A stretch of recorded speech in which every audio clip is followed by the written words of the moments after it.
Сегодня отдел передового педагогического опыта хотел бы ознакомить вас, уважаемые друзья, с отдельными моментами нашего проекта «Один день из жизни образовательных учреждений». В журнале «Столичное образование» мы поместили галерею школ номер 10, 21, 7, детские сады 52 «Белочка» и филиал детского сада номер 39 «Ромашка» «Сторы дойдута». Каждое образовательное учреждение в этот день показало свои традиции, выигрышные моменты своей педагогической деятельности. Школа номер 7 разнообразно, интересно, насыщенно провела этот обычный школьный день. По школе нас сопровождала заместитель директора по учебно-воспитательной работе Наталья Егоровна Егорова. По проекту «Музыка для всех» нам показали выступления юных флейтистов, хомусистов, вокального ансамбля «Коряко», танцевального ансамбля «Ситымча» и ансамбля «Задоренко». Мы побывали на занятии полицейского класса, с стрелковом тире на занятия по шашкам, кружке по роботехнике. Интересно прошло заседание методического объединения учителей якутского языка совместно с учащимися. На мастер-классе «Чудо-бисер» нам продемонстрировали прекрасные работы учащихся.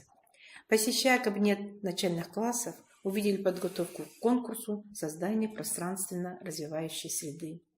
А в кабинете химии одна из лучших педагогов города Якутска, Блюмер Любовь Александровна, с большой гордостью представила своих обучающихся участников научно-практической конференции «Шаг в будущее». Учащиеся показали свои стендовые работы.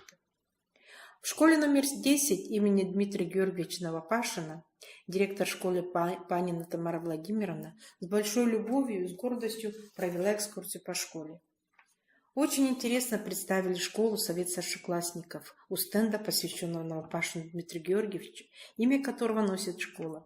Дети рассказали о достижениях школы, планах на будущее.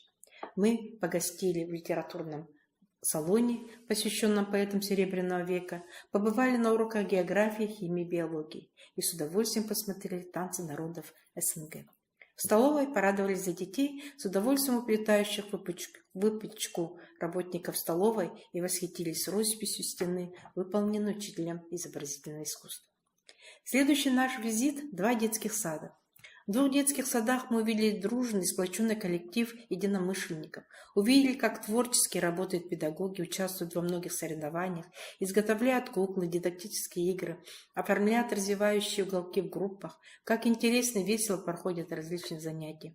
Нам показали режимные моменты, подготовку к развлечениям, спортивным соревнованиям. В сопровождении старшего воспитателя детского сада номер 52 «Белочка» Аркадьевой Ирины Валерьевны мы обошли весь детский сад. Побывали на занятиях кружковой работы по физкультуре, игре на хомусе, на занятиях по сенсорике, где дети увлеченно выполняли задания по развитию мелкой моторики пальцев и закрепления знаний геометрических форм, на занятиях в старшей группе, где дети показывали экспериментальные опыты с водой. Увидели, как увлеченно играли дети в сюжетно-ролевые игры, поликлиники и на физкультурном развлечении в гостях у Айболита, которые, конечно же, ведут практической направленности воспитанников. Посетили также музыкальные занятия, где дети готовились к новогодним утренникам. В сопровождении заведующей детского сада «Ромашка» филиала «Сторы дойдута» Андреевой Надежды Петровны с удовольствием обошли детский сад, восхитились эстетически оформленными коридорами по сезонам, сделанными со вкусом и с любовью. Побывали на музыкальном занятии, услышали, как дети красиво поют, в хореографическом зале, где показали работу с детьми, на занятии английского языка, увидели кружковую работу по вышиванию. Надежда Петровна познакомилась с молодыми педагогами, многократными чемпионами по аэробике, с гордостью рассказала об их успехах.